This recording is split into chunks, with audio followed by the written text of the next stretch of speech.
राज्यों के विधानसभा चुनाव में समाजवादी पार्टी इन सभी संभावनाओं पर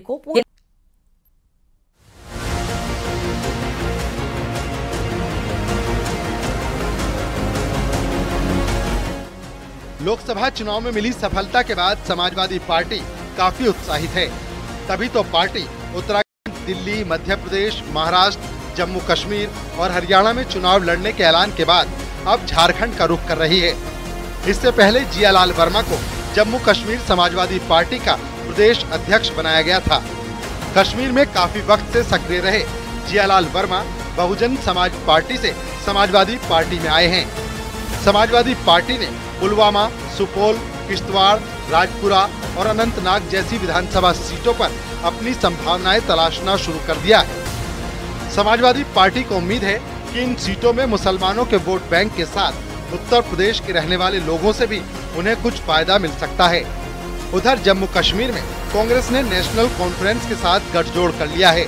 समाजवादी पार्टी पहले तो गठबंधन के तहत चुनाव लड़ने की कोशिश करेगी, बात न बनने पर अपने प्रत्याशी अकेले भी मैदान में उतार सकती है। इलेक्शन के लिए हमें कह रहे हैं तो हमने सोचा था कि 2-4-5 लोगों को चलो नाम के लिए हम इलेक्शन लड़वा देंगे, डिस्टेंस अपनी दिखाएंगे। हम नेशनल पार्टी बनना चाहते हैं, मगर अब लोगों का उत्साह देकर हमारी पार्टी समाजवादी पार्टी में यकीन देकर हमें भी उत्साह आ रहा है और हमने 37 लोगों का नाम जो है वो क्वालिफाई किया है। दरअसल इंडिया गठबंधन का हिस्सा होने के बाद समाजवादी पार्टी को उम्मीद है कि चुनावी राज्यों में कांग्रेस के साथ उनकी कुछ बात बन सकती है और उसके बदले में समाजवादी पार्टी उत्तर प्रदेश में उन्हें ज्यादा बढ़कर सीटें दे सकती है। समाजवादी पार्टी पूरे प्लान के तहत आगे बढ़ रही है। इसके पीछे पार्टी उन तमाम संभावनाओं पर विचार कर रही है जिससे उनकी पार्टी का न सिर्फ विस्तार हो बल्कि वो राष्ट्रीय पार्टी बनने की तरफ भी आगे बढ़ सके। समाजवादी पार्टी अगर किसी भी तरह से राष्ट्रीय स्तर पर वोट प्रतिशत बढ़ा पाने में कामयाब होती है तो उसके लिए राष्ट्रीय पार्टी बनने का रास्ता काफी आसान होगा। समाजवादी पार्टी की लोकसभा में और देश में इस समय बहुत सारे राष्ट्रीय दलों से ज़्यादा प्रेजेंस है। दिल्ली में भाजपा और कांग्रेस के बाद समाजवादी पार्टी की संख्या है, तो निश्चित तौर पे हमारे नेता कार्यकर्ताओं का मन है कि जैसी हमारी राजनीतिक ताकत मिली है उसके हिसाब से अन्य प्रदेशों में विस्तार किया जाए। उधर इसी प्लान के तहत समाजवादी पार्टी ने अपनी उपस्थिति झारखंड में दर्ज कराने के लिए भी तेजी से प्रयास करने शुरू कर दिए हैं। समाजवादी पार्टी ने महाराष्ट्र में 10, हरियाणा में 10 और झारखंड में 6 सीटों की उम्मीद कांग्रेस से लगाई है, उतार सकती है। लोकसभा चुनाव के बाद लगातार यह बात चर्चा में क्षेत्र का विस्तार करना चाहती है और वो महाराष्ट्र और हरियाणा में भी चुनाव लड़ने का प्रभाव क्षेत्र का इस्तेमाल का विस्तार करना।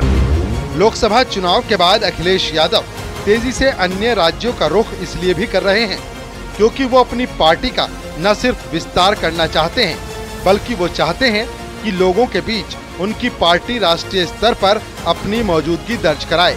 Bureau report, news 18।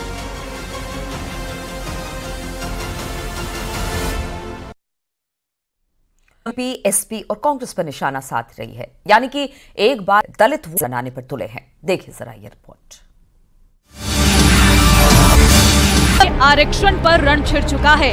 पार्टियां अपने अपने हिसाब से आरक्षण ने जब से अपने भतीजे आकाश आनंद को बड़ी जिम्मेदारी दी है तब से आकाश आनंद फिर फुल फॉर्म में दिखाई दे रहे चाहते हुए हमला किया। उन्होंने इसे बसपा के मूवमेंट को खत्म कर एक्स पर संविधान को लेकर बीजेपी, एसपी और कांग्रेस पर हमला आरक्षण फिर बहुजन मूवमेंट खत्म करने की साजिश कर रहे, लेकिन बीएसपी ये होने नहीं दे।